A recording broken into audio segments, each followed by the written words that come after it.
அதற்கு ஸ்தோத்திரம். மரியாளின் பாடலை தியானிக்கப் போகிறோம். இயேசு கிறிஸ்துவுக்கு தாயாகிய மரியாள் பாடின பாடல் லூக்கா 1:46 முதல் 56 வரை. இதை தியானிப்பது நமது ஆவிக்குரிய வாழ்க்கைக்கு ஆசீர்வாதமாக காணப்படும். என்னெல்லாம் சொல்லி அவர் சந்தோஷமாக பாடினார்? முதலாவதாக, தேவன் மனுக்குலத்துக்கு செய்த இரக்கம், ஆசீர்வாதம், அவர் நிறைவேற்றின வாக்கு தத்தங்கள். ஆம், கர்த்தர் நிறைய வாக்கு தத்தங்களை பழைய ஏற்பாடு முழுவதும் சொல்லி கொண்டே இருந்தார். மனிதருக்காக அவர் செய்ய போகிற இரக்கங்கள், இதையெல்லாம் மரியாள் நினைவு கூர்ந்து சந்தோஷப்படுகிறார், பாடலாக பாடுகிறார். ஆம், கர்த்தர் செய்த வாக்குத்தத்தங்கள். அவர் என்ன வாக்குத்தத்தம்? முக்கியமான வாக்குத்தத்தம், இந்த மனுக்குலத்துக்கு மீட்பு. இதை சங்கீதம் 98:3 படிக்கலாம். சங்கீதம் 98:3. அவர் இஸ்ரவேல் குடும்பத்துக்காக தமது கிருபையையும் உண்மையையும் நினைவு கூர்ந்தார். பூமியின் எல்லைகள் எல்லாம் நமது தேவனுடைய இரட்சிப்பை கண்டது. இதுதான் சங்கீத புஸ்தகத்தில் சொல்லப்பட்ட வாக்குத்தத்தம். இரட்சிப்பு, தேவனின் இரட்சிப்பு. அவர் இஸ்ரவேல் குடும்பம் மூலமாக, அதாவது யூதா கோத்திரத்திலே பிறக்க போகிறார், உலகத்துக்கு இரட்சிப்பை கொடுக்க. இந்த மரியாளின் பாடலில் தேவனை குறித்து மரியாள் என்னவெல்லாம் சொல்லுகிறார்? முதலாவது, தேவன் தாழ்மையுள்ளவர்களை நோக்கி பார்க்கிறார். இரண்டாவது, வல்லமையான காரியங்களை அவர் செய்கிறார்.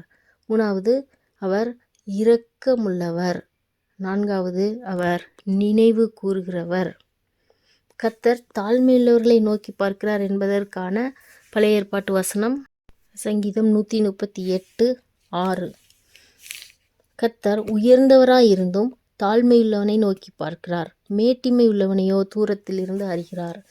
இங்கு மரியாள் லூக்கா 1:46 முதல் பார்க்கும்போது தாழ்மையுள்ளவர்களை நோக்கி பார்த்தார். இந்த வேத வசனத்தை அவர் நினைவு கூர்ந்துகிறார், அதை பாடலாக பாடுகிறார். வசனம் 48, லூக்கா 1:48. அவர் தம்முடைய அடிமையின் தாழ்மையை நோக்கி பார்த்தார். அதாவது மரியாளை தேவன் தெரிந்து கொண்டார். தாழ்மையுள்ளவர்களை கர்த்தர் நோக்கி பார்த்து அவர் பூமிக்கு வருவதற்காக மரியாளை அவர் தெரிந்து கொண்ட இந்த ஒரு விஷயத்தை அவள் நன்றியோடு பாடலாக பாடுகிறார். அடுத்து, கர்த்தரின் வல்லமையை குறித்து மரியாள் பாடுவது. இதுவே பழைய ஏற்பாட்டில் நம்மால் சங்கீதம் 111:9 அவருடைய வல்லமையை குறித்து பார்க்க முடியும். அவர் தமது ஜனத்துக்கு மீட்பை அனுப்பி என்று நாம் பார்க்கிறோம். சங்கீதம் 119:9. ஆம், கர்த்தருடைய ரட்சிப்பு, மீட்பு, அது மனுக்குலத்துக்கே வந்திருக்கிறது. மரியாள் வயிற்றில் வருகிற குழந்தை மூலமாக, அதாவது இயேசுவே மனிதராய் அவர் வந்த தேவன் மூலமாக மீட்பு உலகத்துக்கு வருகிறதுங்கிறதை மரியாள் சொல்கிறார். அவர் வல்லமை உள்ளவர் என்பது அதை நாம் எப்படி புரிய வேண்டும்? கர்த்தர் இவ்வளவு நாட்களாக, அதாவது பூமிக்கு வருகிறதற்கு முன்பதாக பழைய ஏற்பாட்டு நாட்கள் முழுவதும் மனித குலம் பொல்லாத பிசாசிடம் மாட்டிக்கொண்டு, அதாவது ஆதாம் செய்த பாவத்தின் மூலமாக பொல்லாத எதிரியிடம் சிக்கிக்கொண்டு, பரலோகம் அப்படின்னு அவங்க நினைச்சே பார்க்கக்கூடாது, பரலோக பாக்கியத்தை இழந்தவர்களாக பாவத்திலும் அடிமையிலும் சாபத்திலும் அதன் விளைவாகிய வியாதியிலும் மரணத்திலும் மனித குலம் இருந்தது. அதற்கு ஒரு முற்றுப்புள்ளி, முடிவு. எப்படி முடிவு வந்தது? தேவனே மனிதனாய் பிறப்பதன் மூலமாக, மரியாளை தெரிந்து கொண்டதன் மூலமாக, அவர் வயிற்றின் மூலம் பூமிக்கு வருவது மூலமாக. இதை தான் அவர் நினைச்சு பாட்டு பாடுகிறார் மரியாள். மனித குலத்துக்கு மீட்பு வந்து விட்டது, பொல்லாத எதிரியிடமிருந்து ஒரு பெரிய விடுதலை. நம் தேவனின் இரக்கத்தை குறித்து மரியாள் எப்படி பாடுகிறார் பாருங்க. இதற்கு பழைய ஏற்பாட்டு வசனம் சங்கீதம் 103:17. கர்த்தருடைய கிருபையோ அவருக்கு பயந்தவர்கள் மேலும் அவருடைய நீதி அவர்கள் பிள்ளைகளுடைய பிள்ளைகள் மேலும் அனாதியாய் என்றைக்கும் உள்ளது. இங்கு மரியாள் கர்த்தருக்காக காத்திருந்த ஒரு பெண், கர்த்தருக்கு பயந்து, இந்த வார்த்தை. ஸோ கர்த்தர் இரக்கமுள்ளவர். யார் மீது யார் மீது அவர் இரக்கமாக இருக்கிறார்? சங்கீதம் 103:17. அவருடைய இரக்கம் அவருடைய பிள்ளைகள் மீதும் அனாதியா என்றைக்கும் உள்ளது. அவருடைய கிருபையோ அவருக்கு பயந்தவர்கள் மீதும், அவருடைய நீதி அவருடைய பிள்ளைகளுடைய பிள்ளைகள் மேலும் அனாதியா என்றைக்கும் உள்ளது. அனாதியாய் அப்படின்னா என்றென்றைக்கும் அப்படின்னு அர்த்தம். எப்பொழுதும், ஆதி முதல் அப்படின்னு அர்த்தம்.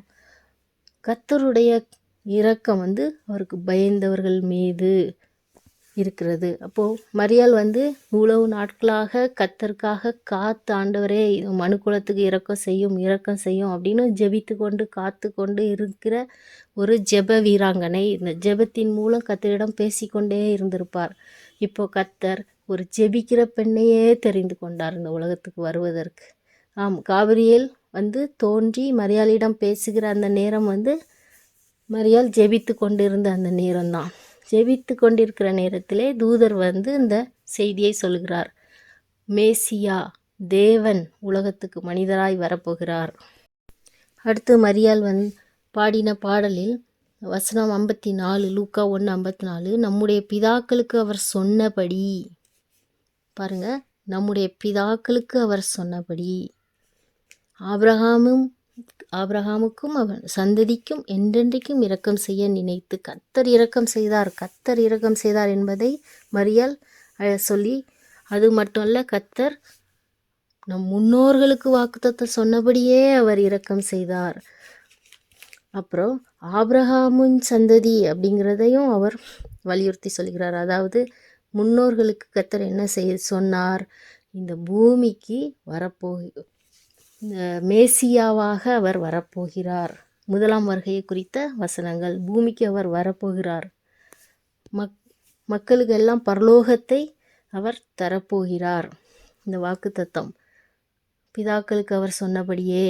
அப்போ மரியாள் பழைய ஏற்பாட்டு இந்த வாக்குத்தத்தங்களை அவள் அறிந்து வைத்திருந்து அதற்காக ஜெபித்து காத்து கொண்டிருந்த பெண். 54ஆம் வசனத்தில் ஆபிரகாமுக்கும் அவன் சந்ததிக்கும், கரெக்டாக ஆண்டவர் சொன்ன மாதிரியே யூத குலத்தில் அவர் பிறக்கிறார். நாம் இன்னைக்கு இந்த பாடலை, மரியாளின் பாடலை தியானிக்கிறோம், கேட்கிறோம். நாம் கற்றுக்கொள்ள, இதில் வேத வசனத்திலிருந்து கண்டிப்பாக கற்றுக்கொள்ள வேண்டிய காரியங்கள் இருக்கிறது. அது என்ன அப்படின்னா, கர்த்தர் சொன்னதை செய்வார். வேத வசனங்கள் மூலமாக நிறைய விஷயங்களை அவர் சொல்லிக்கொண்டே இருக்கிறார். பழைய ஏற்பாட்டில் சொன்னதெல்லாம் புதிய ஏற்பாட்டில் நிறைவேறிச்சு. இன்னும் அவர் என்னென்ன சொல்லியிருக்கிறார் அதெல்லாம் நம் வாழ்க்கையிலே கர்த்தர் அந்த உலகத்திலும் நிறைவேற்ற வல்லவராயிருக்கிறார். அது முதலாவது நாம் தெரிஞ்சு கொள்ள வேண்டும். ரெண்டாவதாக, தாழ்மை உள்ளவர்களுக்கு அவர் இரக்கம் செய்கிறார். இந்த பூமியில் நம்ம வாழும்போது மரியாளை போல தாழ்மை உள்ளவர்களாக இருக்க வேண்டும். மேட்டிமையான எண்ணங்களும் சிந்தனைகளும் நமக்குள்ளாக உருவாகும் என்றால், நமக்குள்ளாக காணப்படும் என்றால், அதை நம்ம உடனே அறிக்கை செய்து விட்டுவிட வேண்டும். ஆண்டவரே, என்னை சரி பண்ணும் அப்படின்னு சொல்லி அவரிடம் நாம் எப்பொழுதும் நம்மை தாழ்மைப்படுத்த வேண்டும். தாழ்மை குணம் உள்ளவர்களாக இருக்கும்போது சங்கீதம் 103 சொன்னதுபடி அவருக்கு பயந்தவர்களுக்கு கர்த்தர் இரக்கம் செய்கிறார். மூன்றாவதாக, நாம் ஆண்டவருடைய அந்த ஒரு நீதி செலுத்துகிற தன்மை, ஜஸ்டிஸ், நீதி நியாயம் செய்கிறார், அதை நாம் கொண்டாட வேண்டும். அதை பாடலாக பாடி சந்தோஷப்பட வேண்டும். கர்த்தர் அதை எதிர்பார்க்கிறார். நாம் நமக்காகவே வாழ்ந்துவிட்டு போய்விடக்கூடாது. கர்த்தரோடு செய்த நன்மையை, பூமியில் நமக்கு மட்டும் இல்லை உலகத்துக்கே அவர் செய்கிற நன்மையை பாடலாக பாடி மரியாளை போல நாம் கொண்டாடும்போது அந்த துதியை கர்த்தர் எதிர்பார்த்து அதில் மகிழ்கிறார். எங்கே துதி இருக்கோ அங்கே அவர் வந்து விடுகிறார். முதலாவது, அவர் வெறுமையாய் போவதில்லை, நம்மை ஆசீர்வதித்துட்டு போகிறார். மகாபெரிய தேவன் வெறுமையாய் அவர் நம்மை அனுப்புவதில்லை. கர்த்தர் எங்கு வருகிறாரோ அங்கு ஆசீர்வாதம். கர்த்தர் தாமே இந்த வசனங்கள் மூலம் உங்கள் எல்லாரோடு பேசுவாராக. ஆமேன்.